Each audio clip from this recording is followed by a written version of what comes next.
Salam hörmətli izləyicilər, ABB Investin təqdimatında növbəti podkastımızdır və bu gün xüsusi bir gündür, çünki qonaqlarımız kapital bazarının veteranları, Azərbaycan Kapital Bazarı Assosiasiyasının sədri Orxan müəllim və ABB Invest investisiya şirkətinin direktoru Nadir müəllim. Xoş gəlmisiniz. Çox sağ olun. Biraz belə maraqlı təqdimat oldu.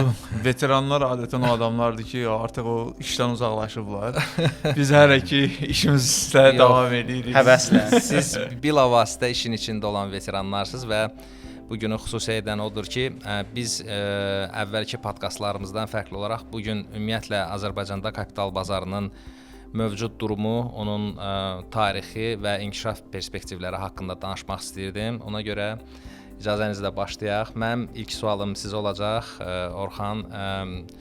AKBA, yəni bilirik Azərbaycanda maliyyə sektorunda ən çox tanınan belə deyək assosiasiyalar, Azərbaycan Banklar Assosiasiyası var, sığortaçılar, mikromaliyyəçilər, amma AKBA haqqında təəssüflər olsun ki, məlumat azdır. Elə bu fürsətdən istifadə edib bir balaca AKBA haqqında danışardınız. Çox sağ olun.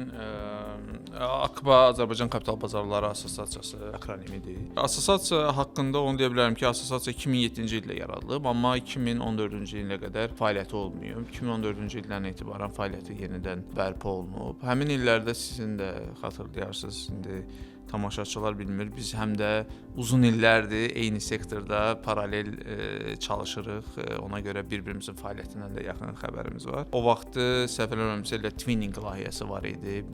Bizim Azərbaycanın belə deyək kapital bazarları ilə bağlı qanunvericiliyinin Avropa qanunvericiliyinə uyğunlaşdırılması layihəsi var idi. O layihə ətrafında mənim yadımdadır ki, assosiasiya aktivləşdi.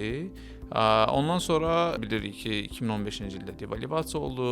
Maliyyə sektorunun biraz diqqəti tam da kapital bazarlarında deyildi. Həmin illərdə bizdə xüsusilə ölkə səviyyəsində çox müsbət addımlar oldu, müsbət dəyişikliklər oldu. Şəffaflaşma baxımından, digər belə deyək məsələlər baxımından. Eyni zamanda mən deyərdim ki, həmin dövr həm də dövlət xidmətlərinin bir çox dövlət xidmətlərinin elektronlaşması ilə bizdə yadda qaldı.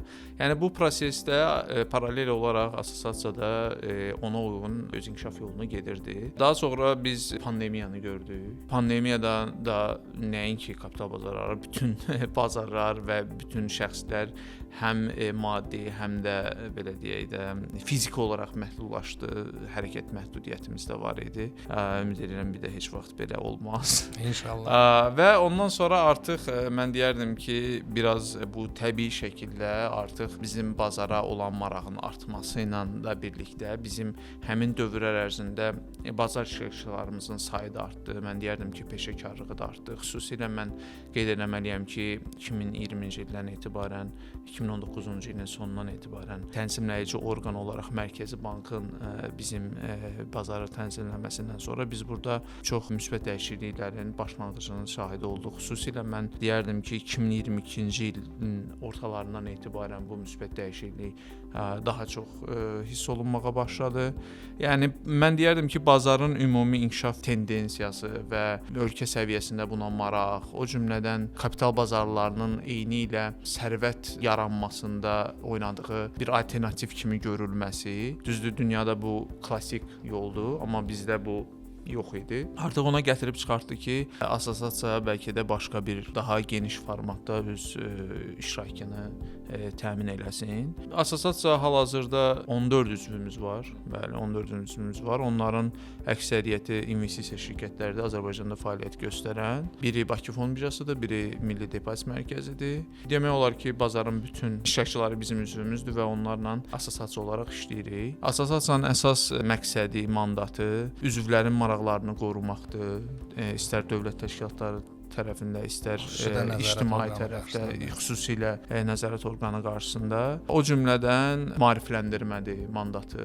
Yəni ki, kapital bazarları ilə bağlı deməli insanları maarifləndirmək, cəmiyyəti maarifləndirmək, onların bu bazarda iştirakını təşviq eləmək, bununla bağlı lazım olan təklifləri hazırlamaq, vermək. Yəni ümumilikdə budur. Düzdür, digər assosiasiyalar belə deyək də, yenə deyirəm ki, həmin bazarın inkişaf tarixçəsinə uyğun olaraq fərqli yol keçmiş ola bilərlər. Bu assosiasiya isə bizim assosiasiya, Kapital Bazarları Assosiasiyası. Bu arada mən qeyd edeyim ki, biz keçən ilin mart ayından etibarən adımızı dəyişdirmişik. Artıq Azərbaycan Kapital Bazarları Assosiasiyası adlandırırıq. Bundan əvvəl isə AFBI adlanırdı. Yəni tarixçə kifayət qədər var. Əslində sadəcə biz keçən il belə deyək də adımızı, brendimizi, nizamnaməmizi dəyişmişik və yeni adla fəaliyyət göstəririk. Təşəkkür. AKBA adını da dəyişəndən sonra adını dəyişməyinə baxmayaraq, amma nisbətən digər assosiasiyalara baxanda biraz gənc assosiasiya sayılır, gənc təşkilat sayılır. Elə ABB Invest də belə çox tanınmağına baxmayaraq digər investisiya şirkətlərinə nisbətən o qədər də böyük tarixçəsi yoxdur. Səhv etmirəmsə 2020-ci ildə təsis edilmişdi. Nadir müəllim, eyni sualı sizə vermək istəyirəm. Həm bu son 15 ili götürsək, 2010-cu ildən bu tərəfə hansı dəyişiklikləri siz bazarda daha əvvəl də çalışmısınız digər investisiya şirkətində də, amma xüsusilə bu son 15 ildə hansı dəyişiklikləri müşahidə etdiniz və bunu necə qiymətləndirərdiniz? Çox sağ olun üçün təşəkkür edirəm. Bir də Orxana təşəkkür edirəm. Bizim podkastda qonaq qismində çıxış etdiyinə görə. ABB Invest yaranıb 2020-ci ildə və ABB Bankın investisiya xidmətlərini göstərməsi üçün yaratdığı bir investisiya şirkətidir. Mərkəzi Bank tərəfindən lisenziyalaşdırılmış. Tamamilə doğru qeyd elədiniz. Nisbətən gənc şirkətdir, amma gənc olmağına baxmayaraq düşünürəm ki, kifayət qədər uğurlarımız da olub və biz bu komandanı, bu şirkəti sıfırdan qurmuşuq deyə biz bütün o çətin məqamlardan bir yerdə keçmişik. Sən də burada əziyyətin az olmayıbdı. Mən biraz AKBA-la da bir əlaqəni qurmaq istəyirəm. AKBA siz deyirsiniz gəncdir və yeni assosiasiyadır, amma düşünürəm ki, son bir ildə kifayət qədər böyük işlər görülüb. Bu həm sektor maraqlarının qorunması istiqamətində olsun və vahid yanaşmanın tərtib edilməsi olsun. Mərkəzi Bank qarşısında vahid yanaşma kimi çıxış etməyimiz olsun və maarifləndirməm olsun. Elə podkastın efirə getmə tarixini bilmirəm, amma biz sabahları bizim bir Qarabağa bir yolumuz düşəcəkdi və orada Qarabağ Universitetində kapital bazarının maarifləndirilməsi haqqında da bir çıxışlarımız olacaqdı. Yəni bu hamısı AKBA-nın təşəbbüsləridir və biz digər investisiya şirkətləri biz hamımız bu təşəbbüsü dəstəkləyirik. Çünki indi yəqin ki, gələcək suallarda, mövzulara toxunacağıq. Maliyyə savadlarının artırılması, maarifləndirmə çox vacib amildir və bunsuz biz heç bir yolda irəli gedə bilməyəcəyik. Biz bunu anlayırıq, AKBA olaraq da, ABB Invest olaraq da və bu istiqamətlərimizdən gələni eləyirik. Bu baxımdan ABB Investə biraz da toxunsaq uğurlarımızdan bizim ana məqsədlərimizdən biri müştəri sayımızı böyütmək, daha çox əhaliyə əlçatanlığı təmin etmək, burada elektronlaşma istiqamətində görülmüş işlərdən vurğulanmaq olar, mobil tətbiq üzərindən ticarətdən danışmaq olar, amma burada tək hər hansı bir investisiya şirkətinin uğurundan tək danışsaq düşünürəm ki, düzgün olmaz. Burada hər dəfə vurğuladığımız bu ekosistem öz rolunu oynayır. Burada infrastruktur baxımından Bakı Fonu birjası var, Milli Depozit Mərkəzi var və yekunda investisiya şirkətləri var və bunların hamısını nəzarət edən Mərkəzi Bank var. Xan da qeyd elədiyi kimi həm requlativ tərəfdən də biz nə hiss edirik? Biz hiss edirik ki, və mən düşünürəm ki, biz doğru olaraq hiss edirik ki, kapital bazarına maraq var. Tək maliyyə sektorunun iştirakçılarına yox, həm də requlator tərəfindən bilinir ki, bu sahə inkişaf olunmalıdır. Kapital bazarsız heç bir maliyyə sektoru inkişaf edə bilməz ümumi olaraq. Biz bu dəstəyi və biz bu inanca güvənərək biz öz yolumuza çıxmışıq və düşünürəm ki, biz hələ də yolun əvvəlindəyik. Baxmayaraq ki, indi kapital bazar şirkətlərində kifayət qədər mənfəətliyi var, müştəri əhatəliyi var, amma bu hələ də mövcud olan potensialın çox az bir faizidir və mən düşünürəm ki, biz daha da geniş əhaliyə xidmət göstərməliyik. Təşəkkür edirəm. Biz qarışıq oldu amma çalışdım. Yox, əslində normaldır, çünki məsələ ondan ibarətdir ki, bir çox insanlar belə deyək, maliyyə sektoru ilə bilavasitə əlaqəsi olmayan və yaxud da ki, hətta əlaqəsi olan insanlar da hal-hazırda ümumiyyətlə kapital bazarı hadisələri tez-tez baş verir. Elə yaşadığımız bu günlərdə hal-hazırda Azərbaycanın ən iri banklarından biri Paşa Bankın da səhmlərinin ilkin kütləvi təklif vasitəsilə demək əhaliyə satışı həyata keçirilir. Bu artıq son 2 ildə ikinci iri bir bankın maliyyə bazarına, kapital bazarına daha doğrusu çıxaraq orada səhm vasitəsilə kapital cəlb etməsi təşəbbüsləridir. Və siz artıq qeyd etdiyiniz kimi bu elektronlaşdırma bizim bazara da gəldi, çatdı nəhayət ki və bundan artıq minlərlə insan faydalanır və belə deyək, sifarişlərini elektron şəkildə təqdim eləyə bilir. Bu əslində çox yaxşı bir tendensiyadır. Mən ümid edirəm ki, bu tendensiya ümumiyyətlə investisiya xidmətlərinin kapital bazarına çıxışının daha da əlçatan eləyəcək və mən əminəm ki, əhalimizin necə ki bank sektorunda əmanətçilərin sayı səhv etmirəmsə Mərkəzi Bankın statistikasına görə hal-hazırda 200 min nəfərə çatır. Bəli, 200 min ətrafındadır. Ümid edirik ki, Azərbaycanda da investorların sayı gəlib müqayisəli oxşar rəqəmlərə çatacaq. Ümumiyyətlə yenə keçmişə baxsaq, siz qeyd etdiniz, Twinning layihəsi haqqında danışdınız, kapital bazarının. Mən də çox gözəl xatırlayıram, həmin vaxtlarda qanunvericiliyin əsasları qoyuldu. Müxtəlif yerlərdə belə deyək, mülki məcəllədən, orada-burada digər yerlərdə tənzimlənirdi. Vahid qiymət kağızlar bazarı haqqında qanun qəbul edildi. Akbanın aktivlik fəaliyyəti elə həmin illərə təsadüf etdi. Mən 2010-cu illərin əvvəlini nəzərdə tuturam. İndi mövcud vəziyyətdə Orxan müəllim, siz qanunvericilik baxımından investorların hüquqlarının qorunması səviyyəsini necə qiymətləndirirsiniz? Qanunvericilikdə investorların hüquqlarının qorunması məsələsini necə qiymətləndirirəm? Düzünü desəm, yəni mənə elə gəlir ki, Azərbaycanda investorların hüquqları bəlkə də dünyada ən çox qorunan hüquqlardan biridir. Çünki yəni həqiqətən bizim qanunvericilik hal-hazırda indi yəqin ki mən bunu deyə bilərəm. Bizim bazarın qanunvericiliyi yenidən bir transformasiya dövrünü keçir. Biz hamımız burada iştirak edirik. Bütün üzv şirkətlər bu Mərkəzi Bankın təşəbbüsü ilə baş verir və mən həmin qanun layihəsinə baxanda deyə bilərəm ki, çox müsbət dəyişikliklər var. Xüsusilə yəni məsələn səhəm bazarının inkişaf etdirilməsi baxımından indi yəqin ki mən belə də müəyyən dəyişikliklər təsdiqlənməyib, onları açıqlamağım doğru olmaz, amma həqiqətən çox müsbət dəyişikliklər var. Amma buna qədər də bundan sonra da hansı ki indiki dəyişikliklə də o daha da möhkəmləndirilib. Mən hesab edirəm ki, Azərbaycanda həqiqətən investorların, xüsusilə pərakəndə investorların, yəni fiziki şəxs investorların hüquqlarının qorunması çox yüksək səviyyədə həyata keçirilir. Mərkəzi Bank üçün mən deyərdim ki, çünki Mərkəzi Bankın belə deyək də mandatına biz baxsaq, onun mandatında məsələn maliyyə sabitliyi var, investorların hüquqlarının qorunması var, amma məsələn onun üçün bazarın inkişafı ondan həmin amillərdən sonra gəlir. Yəni əgər qanunvericilik bugünkü gün deyirsə ki, mən bazarın inkişaf eləməyini istəyirəm, amma digər tərəfdən o deyir ki, mən investorların hüquqlarının qorunmasını daha üstün prioritetdə tuturam, nəinki belə deyək də bazarın inkişafını. Ona görə mən hesab edirəm ki, bizim qanunvericilikdə nəinki bizim təcrübəmizdən, ölkəmizdəki təcrübədən, o cümlədən də bir çox digər bizim özümüzə benchmark hesab elədiyimiz ölkələrdən, ən inkişaf eləmiş mən deyərdim ki, ölkələrdən biz o investorların hüquqları qorunması ilə bağlı kifayət qədər o götürülməli olan şeyləri götürmüşük. Amerika kapital bazarlarına baxsaq,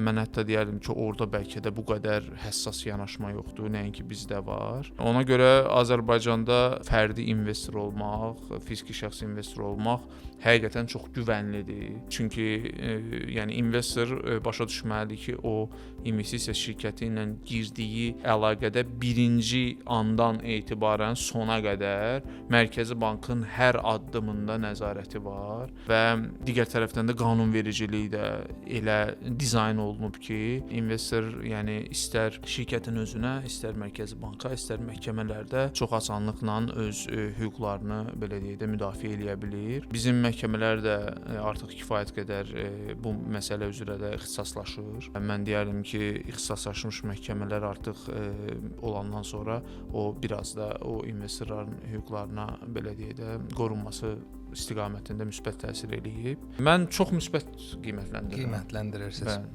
Nadir müəllim, burada təbii sual ortaya çıxır. Biz investorların hüquqlarının müdafiəsindən danışırıq. Nəzarət orqanı, Mərkəzi Bank investorları kimdən və nədən qoruyur? Bax, burada Orxan kifayət qədər ətraflı cavablandırdı öncəki sualınızı. Oradan çıxan hansı məqamlar var da? Ən birinci mən düşünürəm ki, bizi dinləyən, bizim bu podkasta baxan potensial müştərilərə və mövcud investorlara deyəcəyim söz odur ki, ən birinci addım hər hansısa bir qiymətli kağızlar bazarında atılacaq bir əqdin bağlanması üçün müraciət edəndə Mərkəzi Bank tərəfindən təqdim olunmuş lisenziyalı investisiya şirkətinə müraciət olmalıdır. Ən birinci, beləndə başlanğıc qorunma məqsədi oradan başlayır. Hər hansı bir sayt üzərindənmi, yox, sosial şəbəkələrdə kifayət qədər böyük reklamlarla müştərilər cəlb olunur. Müqavilə bağladığınız şirkətin bizim ölkədə Mərkəzi Bank tərəfindən lisenziyaya malik olmadığını yoxlamaq lazımdır. Birinci qorunma buradan başlayır. O da niyə oradan başlayır, onu da deyim. Çünki investisiya şirkətində rəhbər şəxsindən tutmuş, əqdi imzalayan və hesabatı təqdim edən işçilərin hamısı xüsusi imtahan mı deyim, yəni attestasiya mı deyim, bu proseslərdən keçmiş şəxslər olan kifayət qədər peşəkar adamlar olurlar ki, heç bir dələduzluq hallarına yol verilməsin. Və investisiyada baxın, investisiyada biz danışırıq, investorların hüquqlarının qorunması, amma düzdür, qanunvericilik tərəfindən hüquqlar qorunur, amma investisiya öz-özlüyündə az da olsa risk daşımalıdır. Amma bu investisiya riski olmalıdır. İnvestisiya şirkətinlə bağlı risk yox, aldığın qiymətli kağızla bağlı riskləri müştərinin özü zaten daşımalıdır. O baxımdan düşünürəm ki, bugünkü halda Mərkəzi Bankın kifayət qədər güclü nəzarəti var və Azərbaycanda fəaliyyət göstərən bütün investisiya şirkətlərinin xidmətlərindən bizim investorlar rahatlıqla yararlana bilərlər. Sadəcə yararlanan zaman investisiya etdiyi qiymətli kağızlara bir baxmaq lazım. Yəni müştəri daha çox ora fokuslanmalıdır. Çünki qalanı zaten Mərkəzi Bank eləyir. Bəxtlər əvvəldə toxundun ki, bazarda indi IPO prosesi gedir də. İlkin kütləvi təklif olunan bankın səhmləri var, Paşa Bankın səhmləri var və fürsətdən istifadə edib ipo.paşabank.az saytından və ya istənilən Azərbaycanda fəaliyyət göstərən və lisenziyaya malik olan investisiya şirkəti vasitəsilə bu səhm haqqında kifayət qədər məlumat əldə etmək olar və istənilən investisiya şirkəti vasitəsilə öz sifarişini yerləşdirə bilərlər. investorları biz bu edilməsi kimi bir hal-hazırda tövsiyə vermirik, birbaşa tövsiyə vermirik, çünki bu artıq investisiya məsləhətinə çevrilməsin deyə, amma kifayət qədər perspektivi olan və gələcəkdə yaxşı nəticələr göstərə bilən səhmlərdən biri olduğunu düşünürük.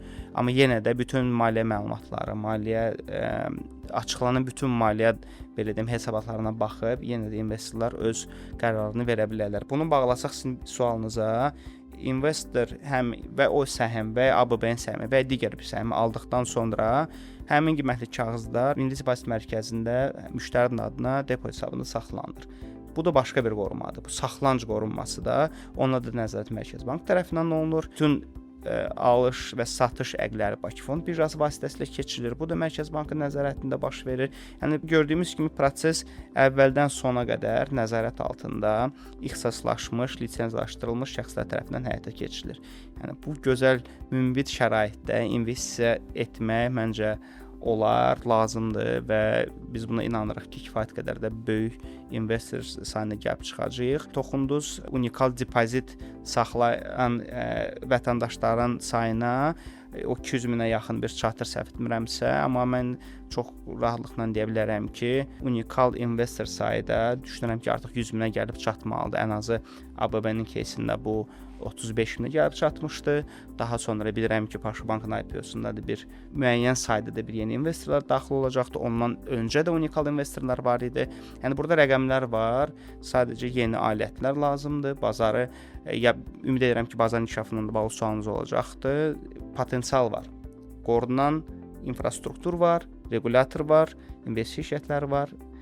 Və sadəcə bu bazarı inkişaf elətdirmək lazımdır. Siz əslində çox gözəl məqama toxundunuz bu dələduzluqla bağlı. Çünki əvvəllər də, indi də müxtəlif saytlar, müxtəlif niyyəti pis olan təşkilatlar və bir qrup insanlar investisiya şirkətlərinin adından istifadə edərək, emitentlərin adlarından istifadə edərək, belə deyək, əhalidən vəsaitlərin cəlb olunması, investisiya adı ilə cəlb olunması və nəticədə həmin vəsaitlərin itkisinə gətirib çıxarda bilir. Bu arada mən bu fürsətdən istifadə edib dinləyici və izləyicilərimizə müraciət etmək istəyirəm. Bildirmək istəyirəm ki, artıq qeyd olunduğu kimi hörmətli həmkarlar tərəfindən investisiya şirkətləri Azərbaycanda yalnız lisenziya əsasında fəaliyyət göstərir və lisenziyalı investisiya şirkətlərinin adları, onların rekvizitləri, telefon nömrələri və hamısı Akbanın saytında, bəli, Akbanın saytında açıqlanır və tövsiyə olunur ki, bilavasitə hər hansı bir təklif gəldikdə Akbanın saytı vasitəsilə yoxlayıb müvafiq investisiya şirkətinə müraciət edəsiniz. Mənim növbəti sualım sizə olacaq yenə. Demək, bazarın infrastrukturuna toxunduq və mən bilirəm ki, qanunvericilik öz yerində, yəni investorların qorunması məsələsi, nəzarət və s. bu belə deyək də fundamental elementlər bizdə mövcuddur. Bəs bazarın infrastrukturuna gəldikdə, yəni burada siz mövcud vəziyyəti necə dəyərləndirirsiniz və artıq bundan əvvəl qeyd etdiniz ki, müəyyən ölkələr var, biz onları nümunə kimi özümüzə götürür. Həmin ölkələrin, xüsusilə də qərb ölkələrini yəqin ki, nəzərdə tutursunuz. Onlarla müqayisədə bizim bazar infrastrukturumuzun vəziyyəti necədir və biz hara doğru addımlamalıyıq? Yəni əslində bayaq bu biraz əlaqəlidir deyə mən əvvəlki sualla biraz istəyirəm əhatələndirim. Mən bir statistika vermək istəyirəm. Mən özüm də birinci dəfə tanış olanda bu statistika ilə şokda idim. Azərbaycanda uğurlu fishing nisbəti səhv eləmirəmsə 49%-dir. Yəni hər 2 cəhddən biri uğurlu olur. Phishing dediyiniz biraz daha aydın olsun deyə, yəni yəni yalançı ki, saytların məsələn adamlara belə deyək də ona social hacking deyirlər. Zəng eləməklə, yalançı linklər göndərməklə, yalançı SMS göndərməklə, yalan zənglər. Artıq bu o qədər belə kütləvi hal alıb ki, artıq bunu belə də artıq biz xarici podkastlarda nə bilim eşidirik və s. və axır. Yəni bu çox acınacaqlı vəziyyətdir və ikinci yerdə, çünki müqayisəni başa düşmək lazımdır. Azərbaycan dünyada birinci yerdədir bu uğurlu phishingə görə. İkinci yerdə Yəmən və orada phishingin uğur dərəcəsi, nisbəti 9%. 9%. Bizdə isə 49%. 5 dəfə fərq var təqribən. Yəni ona görə mən bir daha Nadir müəllim də dedi, siz dediniz, mən də özüm borc bilirəm bunu deyim ki, mən bizi dinləyən hamıdan xahiş edirəm və nəinki xahiş edirəm, biraz da necə deyim, bu onlar marağında olan, onlara görə, onlar üçün tələb edirəm ki, Azərbaycanda lisenziyalı investisiya şirkətlərindən başqa heç kimlə heç bir hüquqi münasibətə girməsinlər, pul onlara verməsinlər. Azərbaycandakı investisiya şirkətlərində sizin hüquqlarınız tam qorunur.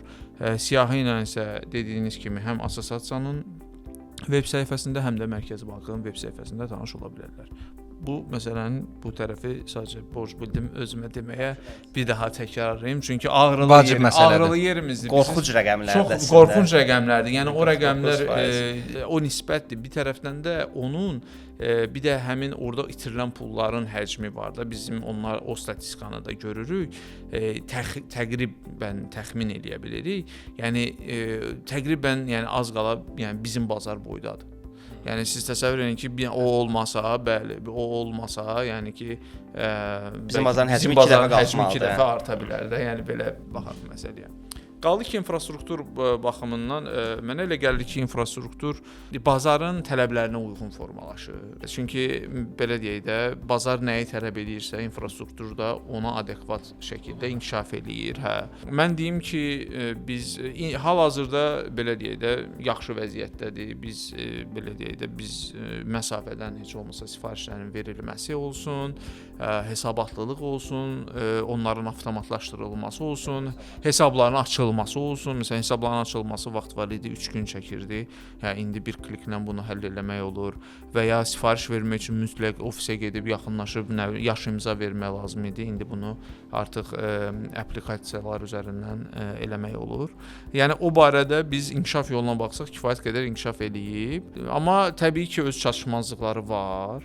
O çatışmazlıqlar da bazarın çağırışlarına uyğun olaraq bir-bir aradan qaldırılır. Amma bunlar təbii ki, böyük belə deyək də vəsait, ekspertiza tələb edən işlərdir. Amma mən hesab edirəm ki, növbəti illərdə həm infrastruktur baxımından, həm siz alət baxımından, çünki Azərbaycanda məsələn bu günə qədər bizdə kapital bazarlarında istiqraz alətimiz olub, dövlət istiqrazları olub, sonra korporativ istiqraz bazarımız kifayət qədər inkişaf dövrü keçib, yaxşı inkişaf dövrü keçib. İndi də biz səhm bazarının inkişaf dövrünü görürük. İndi biz arzu edirik ki, səhmlər artıq çoxalacaq, çünki Paşa Bankın səhm emissiyası mənə elə gəlir ki, bazarda bir çox məsələnin yaxşılaşdırılması üçün o məsələnin yaxşılaşdırılmasından birbaşa ünvanlanır. Birinci məsələ güvənin formalaşmasıdır da. Məsələn, biz Beynəlxalq Bankın IPO-sunda bunu gördük ki, Beynəlxalq Bankın özünün bir güvəni var idi, dövlətdən gələn, çünki ən böyük səhmdarı dövlətdir və dövlətə güvənən hər kəs də bilir ki, dövlət səhmdarı olduğu bankdır. Amma Paşa Bankın belə deyək, bu IPO-da yaratdığı əsas dəyər mən hesab edirəm ki, məhz hansısa bir özəl təşkilatın bu ən böyük banklardan biri olsa belə IPO-ya çıxmasıdır. Çünki bu onun arxasındakı səhmdar dövlət deyil də. Ona görə mən hesab edirəm ki, çox vacibdir. Həm də digər belə deyək də IPO-ya çıxmaq istəyənlər üçün müəyyən bir cığır açır ki, özəl təşkilatda, yəni dayanıqlı, güvənli ola bilər. İnsanların güvəninin formalaşdırılması baxımından mənə gəlir ki, çox vacib məqamdır. İkinci məqam səhmdar emitent münasibətləridir. Biz bazarda uzun müddət fəaliyyət göstərən şəxslər kimi bilirik ki, yəni bu münasibətlər sağlam formalaşmayıb bizdə. Yəni ola bilər dinləyicilərimizin xəbəri yoxdur, amma 90-cı illərdə siz bilirsiniz ki, kifayət qədər də belə özəlləşmə prosesi gedib, o özəlləşmə prosesi səhv aparılıb da. Bəlkə də biz əvvələ qayıtsaydıq, biz də o addımları atardıq, amma səhv eləyərdik. Bu retrospektiv baxanda biz bunu səhv dəyərləndirə bilirik. Və onun nəticələrində biz görürük ki, həm güvən, həm belə deyək də sağlam münasibətlər sistemində problemlər yaranıb və biz indi o zədələnmiş bəlkə də münasibətləri düzəltməyə çalışırıq. Düzdür, orada nəsil fərqi də var. İndi bizi yəqin ki dinləyən nəslin böyük bir hissəsi də 35 yaşın altındadır. Amma bu çox vacibdir. Ona görə mən əslində burdan bizi dinləyən hər kəsə çağırış eləyərdim ki, düzdür, Nadir mənim məsləhətdən qaçır, amma mən çağırış eləyərdim ki, bu məsləhət deyil. Siz fərqi yoxdur. Yəni Paşa Bankın səhmini bəyənirsiniz, bəyənmirsiniz, almaq istəyirsiniz, istəmirsiniz. Kapital bazarlarına giriş baxımından bu səhmi almağınız çox vacibdir. Çünki burada əgər heç vaxt səhm almamısınızsa, birinci ilkin olaraq görəcəksiniz ki, ən azından səhmi necə aldınız? Necə bu baş verdi? İkinci tərəfdən məsələn siz bunu düzdür, məsələn siz bunu fərqli məsələn platformalarda eləyə bilərsiniz də. Siz bunu məsələn ABB Investin platforması var.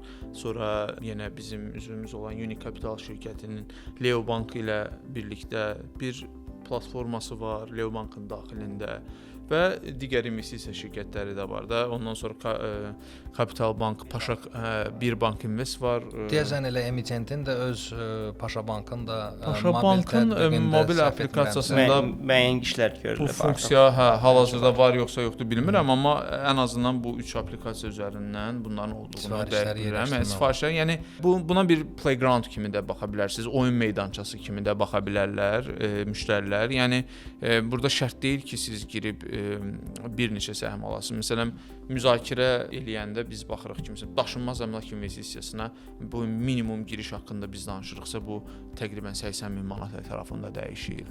Nə bilim, siz bu məsələn bank depoziti haqqında fikirləşirsinizsə, orada da belə deyək, 100 min manatdan aşağı və 18 aydan az müddətdə siz onu yerləşdirirsəz, 10% vergi verməli olacaqsınız. Amma Paşa Bankın səhmləri üzrə əldə etdiyiniz dividendlərdə 2028-ci ilin fevralına qədər heç bir belə deyək də vergi yoxdur.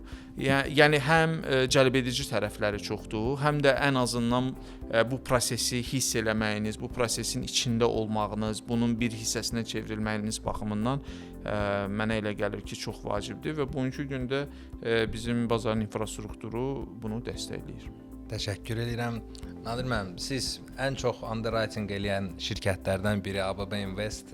Bu arada underwriting bu sadə dillə desək, kapital bazarından vəsait cəlb etmək niyyətində olan şirkətlə bazar arasında vasitəçilik quran bir xidmətdir. Underwriting xidməti, başqa sözlə buna investisiya bankçılığı da deyirlər. Amma sualım nədir? Sualım odur ki, biz ABB-nin səhmlərinin təklifini gördük 2024-cü ildə. Bugünkü gündə Paşa Bankı görürük, amma bunlar maliyyə sektorunu təmsil edən şirkətlərdir. Bəs real sektor nə vaxt gələcək bu bazara? Nə vaxt biz eşidib biləcəyik ki, məsəl üçün hər hansı bir iqtisadiyyatın real sektorunda mal və xidmət istehsal edən hər hansı bir şirkət gəldi kapital bazarına səhm vasitəsilə. Bilirəm ki, istiqraz buraxılışları olub, amma səhm bazarı daha maraqlıdır. Düşünürəm ki, bu suala ən yaxşı cavabı potensialı gördüyünüz həmin o emissiyentlərin rəhbər heyətini dəvət etməklə və səhmdarlarını dəvət etməklə. Çünki səhm emissiyası artıq bir növ özünə tərəfdaş, Azərbaycan əhalisinə daha yaxın, o şərik sözünə biraz yaxın bir sözdür və artıq siz bir gəmidə başlayırsınız fəaliyyət göstərməyə. Kim buna hazırdır, kim buna hazır deyil. Bu həm psixoloji olaraq həmin səhmdarın verəcəyi bir qərardır. Digər tərəfdən həmin şirkətin bu minimum requlativ tələblərə cavab verməyidir. Korporativ idarəetmə standartlarına nə qədər cavab verib-verməməyidir. Bunun maliyyə hesabatları nə qədər düzgün və ardıcıl illərlə kənar audit tərəfindən hazırlanması tələbini qarşılamaqsıdır. Yəni burada tək bir niyyətlə yox, məncə burada minimum gedəcək bir yol var və mən həm ABB кейsindən deyə bilərəm ki, biz o yola çıxdığımız yola kifayət qədər öncədən heç kimin xəbəri olmadan bir müddət hazırlıq işləri görmüşük. Mən əminəm ki, Paşa Bankda da eyni formada olubdur. Yaxınlarda biz rəhbər heyətindən danışanda da onlar da xüsusilə bunu vurğulamışdılar ki, bu yəni bir ayın, 2 ayın qərarı deyil, bu illər öncə verilmiş qərardır və hissə-hissə bu toxunduğum məqamları düzəldə qanunvericiliklərinə, bu belə deyim də dünya standartlarına uyğunlaşdıra gəlib bugünkü məqama çıxmışıq. Real sektorda eyni o qaydada. Həm şirkət daxili bu bütün minimum tələbləri qarşılayacaq idarəetmə standartları olsun, maliyyə hesabatları olsun, onlar hazırlanmalıdır. Bir də bu paylaşmaq mindseti deyim, düşüncəsimi deyim, tam fikrimi ifadə edə bilmədim, amma bir növ o yanaşma formalaşmalıdır ki, mən artıq öz səhmlərimi və yeni buraxdığım səhmləri digər şəxslərlə bölüşməyə hazıram. Əslində səhmdarın exit planı bu olmalıdır zaten. Siz startaplar görürsüz, şirkətlər böyüyür, sonra listinqə daxil olurlar, səhmlər ticarət olunur və bir növ o illərlə qurulmuş biznesdən bir çıxış yolu, ən yaxşı çıxış yollarından biri IPO-dur, səhmlərin kütləvi təklifidir və buna da hazır olmaq lazımdır. Vurğuladığım kimi. Bir məqam vurğulamaq istəyirəm. Baxın, bizim üçün niyə önəmlidir Paşa Bankın emissiyası, Orxan müəllimin dediyi, hər investor, hər bir nəfər heç olmasa bir dənə səhm alsın və bunu yoxlasın. Çünki düşünün ki, bu bir rəfdir və bu rəfdə sadəcə bir dənə produkt var və bir dənə nəsə əmtə var, nəsə varsa, məhsul var. Və siz gəlirsiniz, hər dəfə bir dənə məhsulu görürsünüz, siz həmin rəf olan mağazaya bir girməyəcəksiniz. Amma biz istəyirik ki, o rəfdə çoxlu məhsullar olsun. Necə ki, mənim üçün çox qürurlandığım mövzulardan biri odur ki, bizim indi mobil tətbiqdə yeni emissiyalar, yeni təkliflər təbi altında hal-hazırda 3 davam edən, abunə yazılışı davam edən məhsul var. Bu ABB-nin 1 illik, 2 illik istiqrazlarıdır, Paşa Bankın səhmidir. Bu mənim üçün çox qürurverici bir məqamdır. Çünki müştəri yerində seçim eləyə bilir də və daha sonra seçim etdikdən sonra artıq oldu səhmdar. Qiymətə qalxdı. Mən reallaşdırmaq istəyirəm gəlirimə. Çıxandan sonra mən istəmirəm ki, kapital bazarına girən pul təzədən qayıdıb nəqd pula çevrilsin. Mən istəyirəm ki, oradan çıxıb digər səhmə, digər istiqrazı, digər maliyyə instrumentinə bir də investisiya olunsun ki, kapital bazarının inkişaf edildikdə biz bunu nəzərdə tuturuq. Tək ilkin kütləvi bazar yox, həm də bunun təkrar bazarı. Bunun üçün nə lazımdır? Bizə alət lazımdır ki, bizim bu rəfimizdə daha çox məhsul olsun ki, birindən o birinə keçidlər olsun. Daha da kütləvi hal baş versin, nəinki bir dəfə olsun və sönsün. Ona görə bütün həm AKBA olaraq, həm AKBA-nın üzvləri olaraq biz bütün emissiyalarda birgə dəstək olmağa hazırıq. Mən bunu digər şirkətlərin adından da demiş oluram. Çünki bu günlər bizim bir görüşümüz olmuşdu zaten. Orada da o razılığımız zaten həmişə olubdu. Yəni biz deyirik ki, tək emissiyent olsun. Biz onun kommersiya tərəfindən bir sonra müzakirə edirik də. Baxın, yeni maraqlı emissiyalarda yaxşı emitentlərin bazara gətirilməsində kommersiya məqsədi birincidir. Mən bunu tam səmimiyyətlə sizə deyirəm. Birinci məqsəd kapital bazarına verəcəyi töhfədir, fundamental işlərin görülməsidir, rəfdə yeni məhsullarımızın yaradılmasıdır. Ondan sonra kommersiya tərəfi ondan sonra irəli gəlir. Çünki bunu həm də nəyə görə deyirəm? Bu çox vaxt emitent üçün də kommersiya məqsədi daşımır. Necə ki 2024-cü ildə ABB səhəm emissiyası eləyəndə məqsəd oradan lazım olan pulu cəlb etmək deyil idi. Çünki zaten depozitlərin və digər cəlb etmələrlə banklar vəsaiti cəlb edir. Eyni ilə də Paşa Bankın o emissiya elədiyi 50 neçə milyona zaten pul olaraq ehtiyacı yoxdur. Sadəcə kapital bazarına dəstək olsun və bu infrastrukturun bir parçasına çevrilmək məqsədi ilə edilən bir IPO-dur. Və mən də hər kəsi bu kapital bazarını hiss etməyə dəvət edirəm. Bu hiss etmə çox önəmlidir. Çünki bu adətə çevrilməlidir. Necə ki biz mobil tətbiqlərdən depozit qoyuluşu, pul köçürmələri və ya öyrəşmişik xarici bazarda ticarət olunan səhmlərdə biz ticarət edirik də.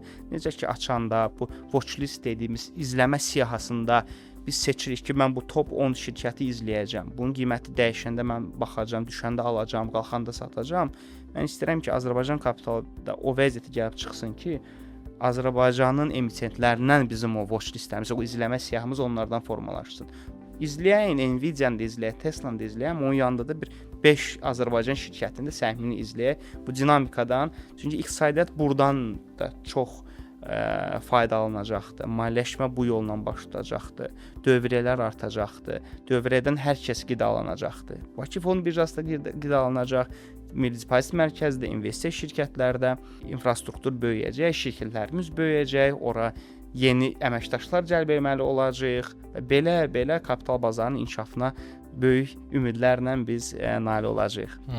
İnşallah. Təki investisiya alətlərinin çeşidi çoxalsın, bizim investorların da seçim imkanları çoxalsın və sözsüz ki, bu həm nəyə investisiya edim deyəndə seçməyə bir alət olsun, həm də ki, necə deyirlər, əgər investisiyalarınızı diversifikasiya eləmək istəyirsinizsə, müxtəlif alətlərə yerləşdirməyə, gərək o alətlərin siyahısı çox olsun ki, siz də o diversifikasiya nəticələrini əldə edə bilərsiniz. Nadir müəllim çox yaxşı bir məqama toxundu, investisiya mədəniyyəti. Ümumiyyətlə, Orxan müəllim, siz də bilirsiniz, kapital bazarı öz-özlüyündə əsas missiyası və funksiyası əhalinin yığımlarının, mən bunu hər yerdə danışıram, burada da fürsətdən istifadə edim, investisiyalara çevrilməsidir. Elə ona görə də məhz adı investisiya xidmətləridir, investisiya bazarıdır. Lakin bu bazarda biz banklarla rəqabət aparırıq. Gəlin bunu etiraf edək. İnvestisiya şirkətləri. Çünki banklar depozitləri cəlb edir, onları kredit formasında iqtisadiyyata qoyuluş edir. Bizdə isə biz imkan yaradırıq ki, investor birbaşa özü hara investisiya eləyəcəyini özü qərar versin və o investisiya riskinin özünü üzərinə götürsün. Bax, burada iki sualım olacaq sizə. Azərbaycandakı bu investisiya mədəniyyətini, yığım mədəniyyətini necə dəyərləndirirsiniz və bu istiqamətdə hansı sizcə addımlar, tədbirlər olmalıdır? İkinci sualda artıq yığımı olan, investisiya üçün vəsaiti olan sıravi bir vətəndaş həmin investisiyanı yerləşdirərkən qiymətli kağızlara nəyə diqqət etməlidir? O riskləri necə ölçməlidir? Mən o kateqoriya insanlardan danışıram ki, hansılar ki, maliyyə sektorundan biraz uzaqdır, onlar digər sektorlarda çalışırlar, amma onlar üçün bax bu... Siz birinci mən demək istərdim ki, bu risk məsələsində ən böyük risk ümumiyyətlə işin eləməməkdir. Çünki insan evdən çıxmasa əzəlləri atrofiya olur, nə bilim, yavaş-yavaş funksiyalarını itirir, artıq lazımsız olur. Amma insan hərəkət eləyirsə, hərəkət elədiyi anda risk başlayır.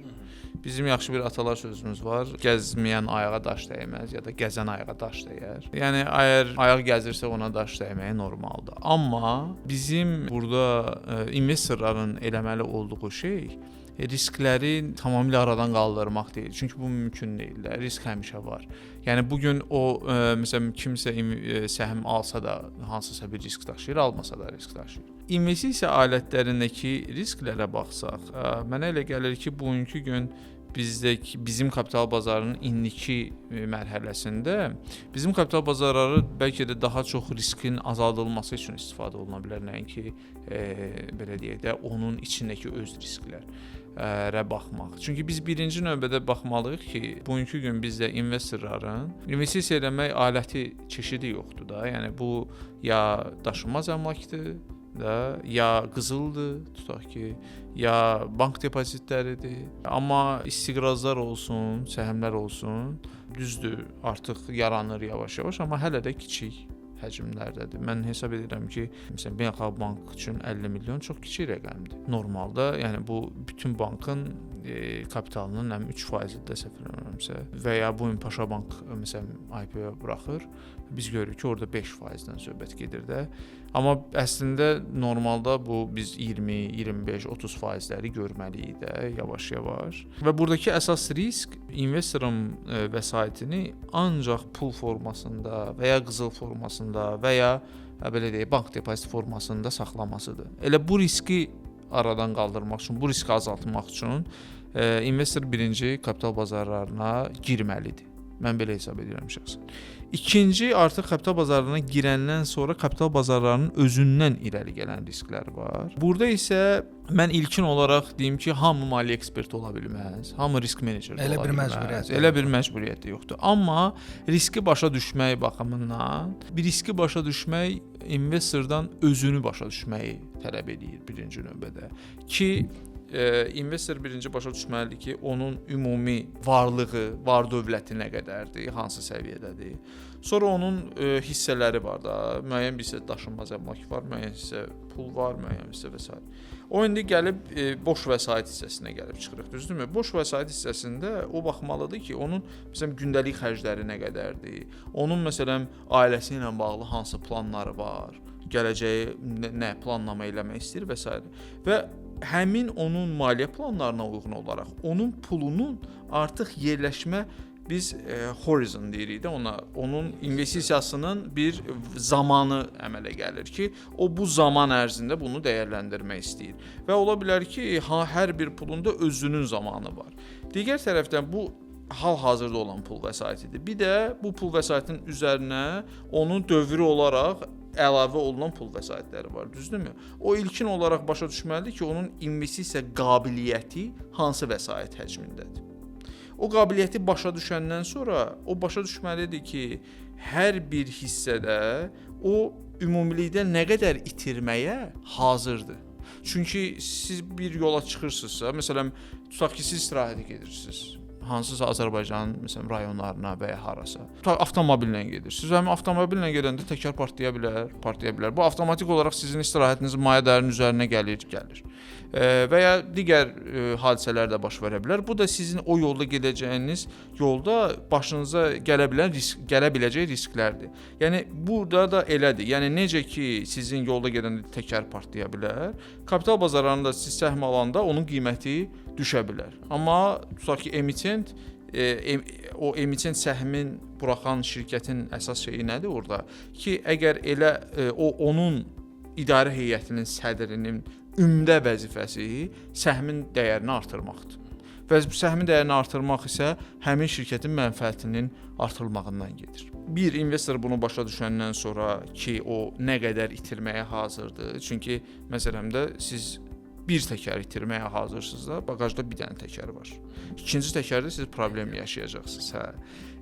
Yəni ən vacibi hesab kitabı bilməkdir, öz məqsədlərini bilməkdir. Ondan sonrası isə əlbəttə ki, birinci bizim məsləhət gördüyümüz risk azaltma metodu diversifikasiyadır. Bayaq onun üstündə Nadir müəllim dediyi o fərqli alətlər olmalıdır ki, bütün pulu bir zənbildə yığmayasınız. Atıram, sizin müəyyən bir vəsaitiniz var, boş vəsaitiniz var. O vəsaitin müəyyən bir hissəsini kapital bazarlarında dəyərləndirməyə qərar verdiniz. Onun içində belə hamısını bir səhmə, məsələn, yüklənmək, bir istiqraza yüklənmək doğru deyil. Əgər sizin əlinizdə çeşidi varsa ki, bugün var, mən hesab edirəm ki, həmin o gözləntiyə uyğun olaraq siz baxmalısınız ki, bəlkə sizə gələcəkdə sabit, sizin əmin olduğunuz, belə deyək də, pul axınları gəlməlidir. Məsələn, uşağınızın təhsil haqqı var. Uşağınızın təhsil haqqı siz məktəblə danışmısınız, təqribi bilirsiniz ki, məsələn, nə qədər aylıq onlara pul verməlisiniz. Siz müəyyən bir investisiya yerləşdirə bilərsiniz ki, həmin o pul axını sizə avtomatik şəkildə baş versin. Bu ayırdınız. Xərcləri bağlasın. Xərcləri bağladınız. Ondan sonra ikinci hissəsini məsələn artıq görürsüz ki, daha uzun müddətli boş pulunuz var. Hə, burada artıq daha uzun müddətli məsələn alətlərə siz investisiya edə bilərsiniz də, səhmlərə və s. və axır. Yəni mən bu ayrıca bəlkə bir dərsin mövzusudur. Mən burada çox şey eləməyim, amma ümumi prinsipləri bunlardır və əlbəttə ki, siz həmişə daha çox öyrənmək üçün bizim lisenziyalı investisiya şirkətlərimizə müraciət edə bilərlər. Peşəkarlarımıza. Bəli, peşəkarlara. Elə sizə müraciət edirik.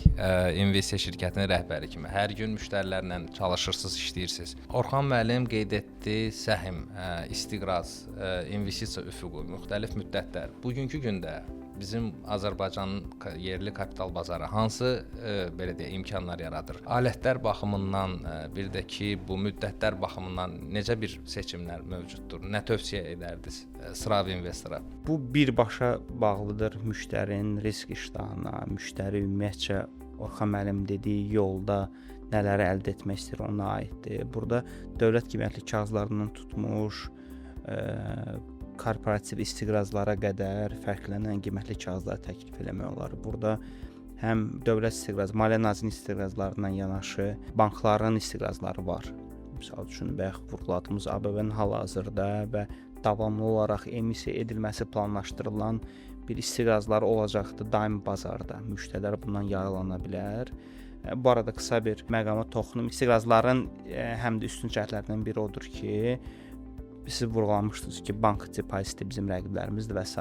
Mən tam da bu fikri dəstəkləmirəm o baxımdan ki, bank depoziti sizi birbaşa həmin müddətə banka bağlılığı yaradır və siz depoziti müddətindən əvvəl çəkəndə siz cərimə olunursunuz. Cərimədə yığılmış faizlər qədərdir, amma istiqrazlarda bu hal yoxdur və ya çox azdır. Azdır dediyimdə nədən ibarətdir? Siz istiqrazların faizlərini itirmədən təkrar bazarda digər müştəriyə sata bilərsiniz, market makerlərə sata bilərsiniz, hətta emitentin vəziyyətinin, iqtisadi vəziyyətinin, maliyyə vəziyyətinin yaxşıdırılması nəticəsində həmin istiqrazlar daha baha qiymətə sata bilərsiniz. Yəni burada siz nəinki yığılmış faizləri, hətta istiqrazın satış qiymətindən də gəlir əldə edə bilərsiniz. Bunu xüsusilə vurğulamaq istəyərdim. Daha sonra var bizdə ticarət olunan, hal-hazırda aktiv ticarət olunan səhm ABB-nin səhmidir. Digər banklar da az sayda olsa da ara-sıra ticarət olunur. Paşa Bankın yeni səhm emissiyası daxil olacaqdır və bizdə marja ticarəti mövcuddur investisiya şirkətlərində. Daha sonra Orxan müəllim ki, mənə yardımçı olar. Başqa ağlıma gələn bir maliyyə alətləri. Yəni əsasən bəli bunlardır, amma bu bank depozitləri ilə bağlı məsələdə mən də istəyirəm Nadir mənim biraz dəstəkləyim. Yəni həqiqətən biraz fərqli məqsədlərə xidmət eləyir. Yəni biz məsələn sabit gəlirli alət kimi ikisini də dəyərləndirsək və müqayisə eləsək, bank depoziti ilə istiqrazı. Bank depoziti ilə istiqrazı, bəli. Yəni istər faiz gəlirliyində olsun, istər vergi güzəştində olsun. Yəni məsələn siz bu bank depozitində vergi güzəşti almaq üçün siz onu ən azı 18 aylıq yerləşdirməlisiniz, amma bu gün siz 1 illik buraxılmış, bəlkə də tədavül müddətinin sonuna, nə bilim, 4 ay qalmış bir istiqraz ala bilərsiniz.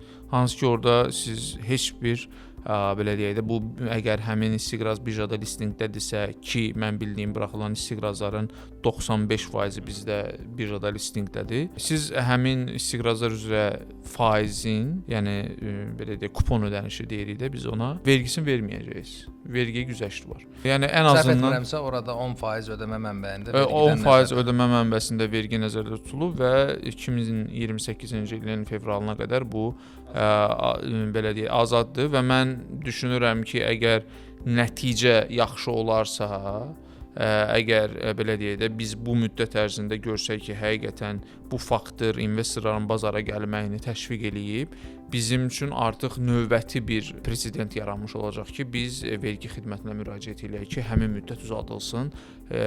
Bu bizim bazarın inkişafını təşviq eləyən amildir. Ona görə mən hesab edirəm ki, hətta burada bugünkü gün, yəni bank depozitlərindənsə bugünkü gün korporativ istiqrazlar daha çevikdir ən azından. Yenə deyirəm də, alətə bu gün siz bank depozitinə girəndə həmin müddət ərzində siz bağlanırsınız banka. Çıxartdınız. Və siz məsələn o faizləri almısınız, xərcləmisiniz. İndi bank depoziti çıxartmaq istəyirsiniz, faktiki olaraq qoyduğunuz puldan daha az pul geri qaytarılmırsınız. Amma istiqrazlarda isə siz aldınız və bugünkü gün bizim belə deyək də investisiya şirkətləri yenə də vurğulamaq istəyirəm ki, çox peşəkardılar. Siz onlara məsələn yaxınlaşıb, investorlar onlara yaxınlaşıb desələr ki, bax mənim pulum var, bu qədərdir. Amma mən bu qədər məsələn istifadə etmək istəyirəm. Yəni bizdə gecəlik belə alətlər var. Axtarırdıq, tapdıq. Repo alətləri var məsələn. Siz fiziki şəxslər də burada əgər çox risk eləmək istəmir və daha aşağı gəlirliyə razıdırsa, o dövlət istiqrazları üzərindən repo eləyə bilər, bazara pul verə bilər. Digər tərəfdən korporativ istiqrazlar üzərindən repo ala bilər. Bu zaman yəni bu investisiya müddəti bir gündən bilmirəm indi praktikada bir həftədən artıq olmur. Aylar da ola bilər, amma yəni əsasən qısa müddətli bunu istifadə etmək üçündür. Mən burdan üzümü tutub həm də eyni zamanda bizi dinləyən hüquqi şəxslərin maliyyə müdirlərinə, hüquqi şəxslərin səhmdarlarına, direktorlarına da demək istəyirəm ki, mütləq bizim investisiya şirkətləri ilə əlaqə saxlayın. Sizin boş vəsaitinizin maksimum gəliri ilə istifadə edilməsi üçün sizə ən yaxşı məsləhəti verəcəklər və sizə ən yüksək səviyyədə xidmət göstərəcəklər. Bəli. Bu arada bir şey yadıma düşdü. Statistika ilə bağlı, madam ki biz bu bank depozitlərini istiqrazlarla müqayisə edirik, çünki mahiyyət etibarilə iki alət çox bir-birinə yaxındır. Azərbaycanda səhv etmirəmsə bir 15 il bundan qabaq 42-yə yaxın bank var idi, bəlkə də daha çox idi. İndi sayı 50-yə yaxın hətta vaxtlar olub, azalıb. Düzdür, nə qədər bank bazardan çıxdı, müflis oldu, onların lisenziyası geri çağırıldı və düzdür, depozitlər müəyyən məbləğə qədər və müddətə qədər müəyyən şərtlər altında sığortalanır, hansı ki istiqrazlar bazarında bu mövcud deyil. Amma buna baxmayaraq mən birdən düşündüm ki, bizdə istiqraz bazarı təxminən son 10-15 il ərzində aktivləşib. Biz banklarda vəsait itirən şəxsləri tanıyırıq, bilirik, sığortalanmaya düşməyən hissəsini itirən ən azından, amma istiqraz bazarında rəsmi belə deyək, müflisləşmə və istiqraz investorunun vəsaitini itirməsi ilə bağlı belə bir şeylər eşitməmişik. Hansı ki də əslində çox təəccüblüdür, çünki istiqraz vasitəsilə vəsaiti cəlb edənlər banklardır, amma banklardan başqa digər təşkilatlar da var. Bu da onu göstərir ki, yəni istiqraz buraxılışına emitentlər kifayət qədər ciddi yanaşırlar və öz investorlar qarşısında öhdəliklərini vaxtı-vaxtında və tam həcmdə ödəməyə öhdəlik götürürlər. Hansı ki də bu da çox gözəl bir faktdır və statistikadır. İnşallah ki belə də davam eləyəcək. Mən isə istəyərdim ki, siz maliyyə müdirlərindən danışdınız. Bu investorlar fiziki şəxslər deyil əlbəttə ki, burada hüquqi şəxslər də çıxış eləyir. Bugünkü gündə Nadir müəllim, Azərbaycan kapital bazarı hüquqi şəxslərin bir investor kimi hansı alətləri təqdim eləyir və o alətlərin belə deyək, üstünlükləri və yaxud da ki mənfi tərəfləri nədir sizcə? Hüquqi şəxslər üçün təqdim olunan investisiya məhsulları. Bəli, onlar üçün hansı imkanlar var bazarda, mövcud durumda? Mövcud durumda baxar bizim bu hüquqi şəxs korporativ müştəri dediyimiz vəsaiti var investisiya etmək istəyir, yoxsa vəsait cəlb etmək istəyir? Yox, yəni vəsaiti cəlb edən emitentlərdən danışmırıq, yalnız vəsaiti yerləşdirmək istəyən, bəli. Burada səmimi danışsaq, korporativ müştərilər, bu hüquqi şəxs müştərilərin daxili investisiya sənədlərinə arxalanan bir qərardır. Çünki bu risk iştahı sənədi korporativ şirkətlər, hüquqi şəxslər tərəfindən özlərinin risk menecment baxımından hazırladığı bir sənədlərdir. Bunun əsasında investisiya edəcək məhsulları zaten birinci özləri məhdudlaşdırır. Bu məhdudlaşmaya baxmasaq, fiziki şəxsin investisiya etdiyi istənilən qiymətli kağıza eynilə də hüquqi şəxs investisiya edə bilər. Burada heç bir məhdudiyyət yoxdur. Praktiki olaraq baxsaq, ən çox investisiya olunan dövlət qiymətli kağızlardır. Burada Maliyyə Nazirliyinin istiqrazlarından söhbət gedir və reytinqi yüksək olan yerli və ya xarici emitentlərin istiqrazlarından söhbət gedir. Səhm bazarında hüquqi şəxslər çox da aktivdirmi? Məncə deyil. Bu yenə də risk iştah sənədinə bağlı bir şeydir. Amma bəlkə də aktiv olmalıdırlar. Yəni bu praktikanı da məncə yaşamalıdırlar. Niyə də hər hansı bir bankın, elə ABB olsun, Paşa Bank olsun, onun səhmdarına çevrilməsin. Bu üstünlükdən məncə yararlanmalıdırlar. Amma yenə deyirəm, bu birbaşa hüquqi şəxsin risk iştahı sənədinə bağlı bir şeydir. Məhsulların siyahısı ilk olaraq orada filtrdən keçməlidir. Orada məhdudlaşmayanların isə sıralamasını mən vurğuladım. Yəni burada ona görə fiziki və hüquqi şəxsləri çox da belə ayırmaq kimi bir ideya ağlıma gəlmir. Çünki bu yalnız fizik şəxs üçündür ya da bu sırf hüquqi şəxs üçündür deyilən bir qiymətli kağız məncə yoxdur. Hər iki kateqoriya investor üçün, yəni istənilən qiymətli kağız. Yenə də Orxan mənim vurğuladığı investisiya şirkətlərinin peşəkarlarına müraciət etməklə bu fürsətlərdən yararlana bilərlər. Yəni burada heç bir məhdudiyyət yoxdur. Nadir müəllim toxundu. Hüquqi şəxslərin investisiya imkanları bildiyimiz kimi artıq heç bir şeylə məhdudlaşmır. İstədiyi alətə onlar investisiya eləyə bilərlər. Bəs vəsait cəlb etmə baxımından biz bayaq Paşa Bankın IPO-sundan danışdıq, ABB-nin IPO-sundan danışdıq və sair istiqraz buraxılışlarından. Bir hüquqi şəxs vəsait cəlb edərkən onun qarşısında iki seçim var. Ya banka müraciət edib kredit ala bilər, hansını ki də əksər Azərbaycan şirkətləri ilə bunu edir və onların alternativi var, qiymətli kağızlar bazar vasitəsilə vəsait ya istiqraz buraxsın, ya səhəm buraxsın. Bax bu iki seçim arasında əsas üstünlük hansı tərəfdədir və bundan vəsait cəlb edənlər necə faydalana bilər? Bax mən düşünürəm ki, burada banklar üzərindən bankdakı kredit, yenə də istiqraz və ya istiqraz buraxmaq, bunlar yenə də biz müqayisə edə bilərik, amma fərqli şeylərdir. Hərəsinin öz üstünlükləri var, öz belə deyək də çatışmayan cəhətləri var. Biz məsələyə sırf maliyyə idarə etməsi baxımından baxırıqsa, bu şirkətin profilinə görə dəyişə bilər. Amma mən düşünürəm ki, istiqraz buraxılışı uzun müddətli perspektivdə daha faydalıdır şirkət üçün. Nəyə görə? Çünki əgər hər hansı bir şirkət bankdan kredit götürürsə, burada bir neçə şey baş verir də.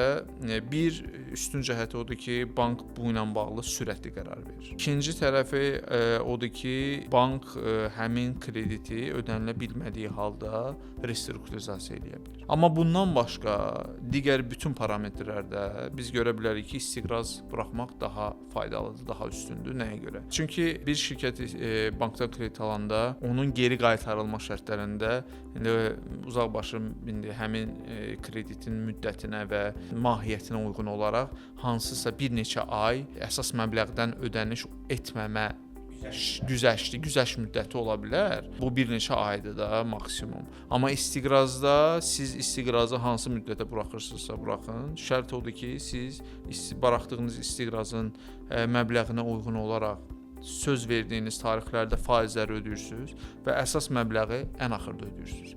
Ona görə şirkətlər üçün bunu eləmək, istiqraz buraxmaq və bu yolla öz maliyyələrini idarə etmək çox daha rahat və asandır. İkinci tərəfdən bank sizə kredit verəndə sizə çoxlu kovenantlar qoyur. Kovenant biz kredit verilişi zamanı əlavə şərtləri nəzərdə tuturuq da. O sizə deyir ki, məsələn, məcburi şərtlərdir də. Məsələn, o sizə kredit verir, deyir ki, amma mən sizə bu krediti verəndən sonra sən gedib bundan çox borclana bilməzsən və ya deyək ki, sənin bu qədər müştərin var, daha doğrusu işçin var, onların hamısının məsələn maaşı məndən olmalıdır ki, bank şirkətin həm də likvidliyindən istifadə eləsin, şirkətin cari hesablarını özündə açdırmağa məcbur edir ki, hər hansı bir məsələn xidmət alışı ilə bağlı və ya daha doğrusu satışı ilə bağlı onun hesabına hər hansı bir məbləğ gələndə hansısa bir müddət qalacaqsa, bank həmin şirkətin likvidliyinə birbaşa belə deyək də çıxışı olsun. Ona görə bank krediti bəli sizinlə bank arasında müəyyən bir münasibət qurur, amma bu münasibət iki tərəflidir və bu münasibət bəzən çox həssasdır və qırılğandır. Amma istiqraz buraxılışında isə siz münasibəti kütlə ilə qurursunuz və siz mesajlarınızı kütləyə verirsiniz, öhdəliyinizi də kütlə qarşısına götürürsünüz. Əlbəttə ki, bu daha məsuliyyətlidir, amma daha rahatdır. Çünki kütlə ancaq sizin uğurunuzu istəyir. Çünki kütlə istəyir ki, siz istiqrazı buraxasınız, faizi ödəyəsiniz, onu vaxtında ödəyəsiniz, sonra bir dənə də istiqraz buraxasınız. Amma ola bilər ki, məsəl üçün mən bütün banklar haqqında bunu demirəm. Ümid edirəm ki, bizdə belə bir bank yoxdur, amma mən klassik bankçılıqdan danışıramsa, klassik bankçılığında bank kredit verdiyi müştərisinin həmişə uğurlu olmağını istəmir. Çünki o istəyir ki, o krediti qaytara bilməsin, müəyyən bir müddətdən sonra onu yenidən maliyyələşdirsin, o təzədən o faizi ödəməkdə davam eləsin. Digər tərəfdən məsələn bugünkü gün siz yəqin ki, girovsuz heç bir kredit götürə Korporativ bilməyəcəksiniz. kredit çətin. Mümkün deyil. Amma siz məsələn girov olmadan, ancaq öz fəaliyyətinizə əsaslanaraq, öz adınızın gücünə əsaslanaraq istiqraz buraxa bilərsiniz və bizim investisiya şirkətləri də həmin istiqrazlara mütləq alıcı tapacaqlar. Ona görə mən burdan özümü tutub yenə də bütün şirkətlərə bildirmək istəyirəm ki, yəni ola bilər ki, bu gün sizin istiqraz buraxmaqla bağlı heç bir planınız yoxdur və ya səhm buraxmaqla bağlı heç bir planınız yoxdur. Amma gəlin investisiya şirkətlərindən məsləhət alın, prosesi öyrənin. Siz bu gün buraxmırsınızsa və buraxmaq üçün nələr eləməlisiniz? Sizin şirkət necə bir şirkət olmalıdır? O yolu öyrənin ki, bu gün də bu baş verməsə 1 ildən, 2 ildən, 3 ildən sonra siz ora gəlib çıxa biləsiniz. Mən hesab edirəm ki, bu əldə etmək üçün qarşıda qoyula biləcək ən yaxşı məqsədlərdən biridir. Ən yaxşı məqsədlərdən. Təşəkkür edirəm. Hörmətli qonaqlar, həmkarlar, mən sizin hər ikinizə verdiyiniz tövhələr, məsləhətlərə görə təşəkkür eləmək istəyirəm. Mən əminəm ki, bizim dinləyici və izləyicilərimiz bu podkastdan çox faydalandılar. Biz müxtəlif mövzulara toxunduq, bəzən qaydasız, sistemsiz. Biz IPO-dan danışdıq, investorun bazara girişindən danışdıq, amma həmkarlarımla ümumi fikrimiz ondan ibarətdir ki, əgər kimsə kapital bazarına heç bir təcrübəsi olmayıbsa, o mütləq bunu təcrübə xatirinə də olsa etməlidir və biz ümid edirik və əminik ki, o təcrübəni yaşadıktan sonra onun kapital bazarına bağlılığı çoxalacaqdır. Bu arada mən hər kəsə təşəkkür edirəm. Növbəti podkastda görüşənədək sağ olun. Sağ olun.